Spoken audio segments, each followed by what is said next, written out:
Kids across the country are struggling to read. LAUSD tried to tackle this problem with a hugely successful program known as Primary Promise. However, former Superintendent Austin Buettner, who launched that program, says now the district wants to end it, and he believes that would be a grave mistake. Did you know more than half of U.S. students cannot read at grade level? It's what's for dinner. But 9-year-old Gray's mother says her son's future is brighter thanks to Primary Promise. 8 artichokes for dinner. His confidence really skyrocketed, and he needed that boost because he'd been struggling. Primary Promise is a widely loved LA Unified program. Specially trained teachers give daily individualized reading and math instruction to the K-3 kids who are struggling most. The guy meant like a lot to me. I felt pretty proud when I finished it. Student growth has been amazing. To watch children go from non-readers to readers in a year. Teacher Marcy Edge says more than 90% of her kids saw major improvement through the science of reading approach that's recently swept the nation.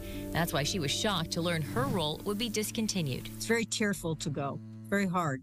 It's been nearly 2 years since you've been superintendent. Why are you choosing to speak out on this now? When you think about the 20,000 plus families who've had kids in the program who haven't even been notified, their voices need to be heard.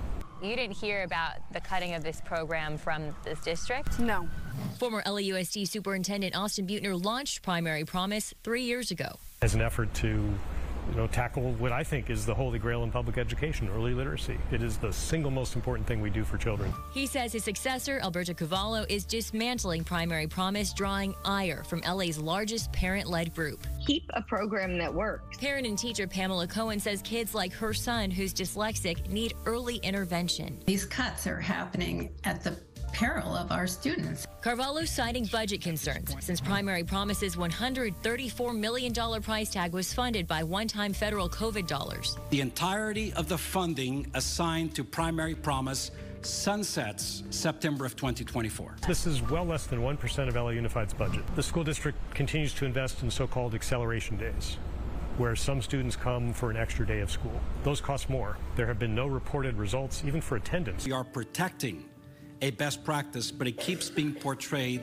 as dismantling. Superintendent Carvalho insists he has an evolved plan. He wants classroom teachers to do what Primary Promise teachers did in small groups in their big classrooms. Under Primary Promise, the model was pull out a small group of students to a quiet, protected space where you can do really targeted work with the kids. Instead of the more than 300 elementary schools reached through Primary Promise, the district says the new model focuses on 160 schools identified as the highest need, will serve middle school students as well, and cost less at $100 million. Most of the schools that are in that school list are schools that serve mostly Black students. And so having this more hyper focus on those students in that population makes sense to me. Dr. Alicia Montgomery, described as a lifelong educator, signed her support along with these groups for Cavallo's plan. There was some talk around whether or not Primary Promise is equitable. When more English learners are learning to read, when more Black students are learning to read, that is way overdue, and let's call it righteous. The school board can steer what happens next. Board member Tanya Ortiz-Franklin told me some tough budget decisions will have to be made. There are parts of programs that are working across the district, and we constantly need to be assessing what's working for whom and what are we giving up by investing in one area and not another. Maybe you need both and. You need to keep Primary Promise going and find the funds to make sure that you can help children who are struggling in middle school and high school. The district denied a request to interview